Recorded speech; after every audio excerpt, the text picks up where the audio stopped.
Hello, David here, and the project for today is answering the question as to whether you can trust a 17-year-old condom. This is a Trojan. Expired date was October 2008.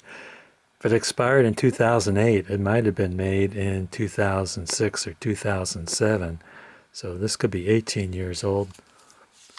Let's finally open it up and see what secrets are inside.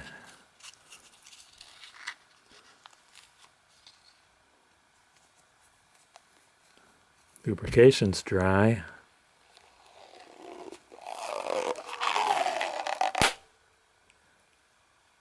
I would say no. Unless you want to have children, I would not trust a condom this old. Make sure your condoms are fresh. Thanks for watching. Don't forget to hit like, subscribe, and ring that bell for more great videos from David GPO.